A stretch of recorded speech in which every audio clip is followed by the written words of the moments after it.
Communiqué officiel. Le président de la République, chef de l'État, commandant suprême de forces armées de la République démocratique du Congo et de la police nationale congolaise, a présidé ce samedi 29 octobre 2022 à la Cité de l'Union africaine à Kinshasa, une réunion élargie du Conseil supérieur de la défense. Il a été question de faire le point de l'évolution de la situation sécuritaire dans le Nord Kivu, marquée particulièrement par une série d'attaques et l'occupation de quelques localités congolaises dans les territoires de Rutshuru par le M23 appuyé par l'armée rwandaise. À la lumière des différents rapports recueillis sur terrain, dont celui du Centre conjoint des opérations, équipé des drones de surveillance, il a été observé ces derniers jours une arrivée massive des éléments de l'armée rwandaise pour appuyer les terroristes du M23 en vue d'une offensive générale contre les positions de forces armées de la République démocratique du Congo. Le Conseil supérieur de la défense a rappelé que cette offensive du M23, appuyée par l'armée rwandaise, vient de porter un énième coup au processus de paix de Nairobi et de Luanda engagé depuis plusieurs mois.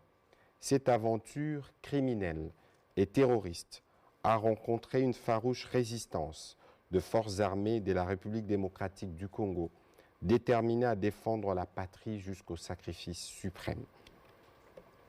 Ces affrontements ont provoqué un déplacement massif de plusieurs milliers de nos compatriotes, rendant encore plus difficile une situation humanitaire déjà préoccupante. Au regard de faits qui précèdent, le Conseil supérieur de la défense demande au gouvernement 1.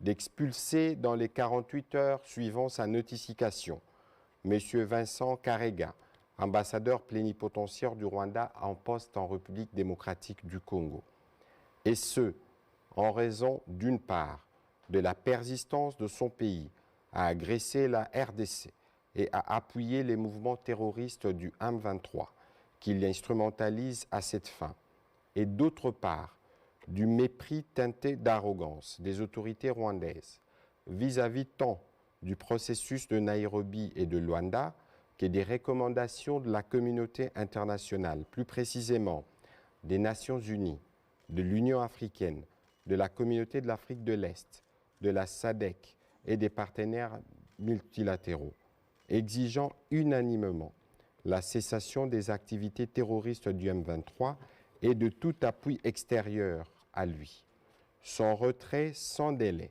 ni condition des localités congolaises occupées et les retours immédiats des populations déplacées. 2. D'envoyer en toute urgence une mission humanitaire pour porter une assistance à nos populations déplacées à la suite de ces attaques. 3. De prendre de nouvelles mesures supplémentaires de restriction d'accès au territoire congolais à l'encontre du Rwanda. 4. D'accroître la force de frappe des forces armées et de sécurité. 5. De réaffirmer la volonté de la République démocratique du Congo de rester engagée dans les processus de paix de Nairobi et de Luanda en vue de restaurer durablement la paix, la sécurité et la stabilité dans la région du Grand Lac. En ces moments particuliers où l'unité nationale est menacée, le Conseil supérieur de la défense a félicité les forces de défense et de sécurité de la République démocratique du Congo pour leur bravoure et leur détermination à défendre l'intégrité territoriale de notre pays, à protéger les populations ainsi que les institutions de la République.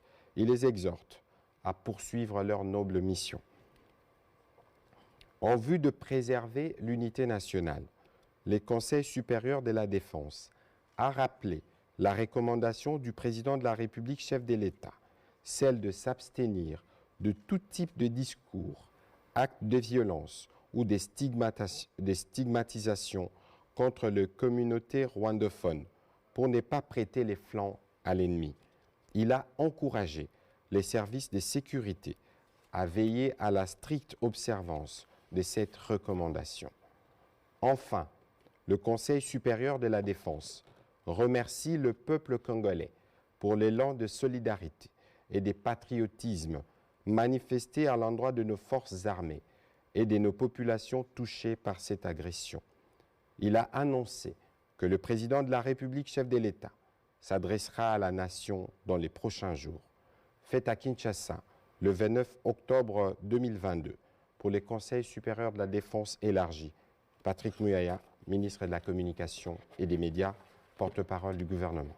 Je vous remercie.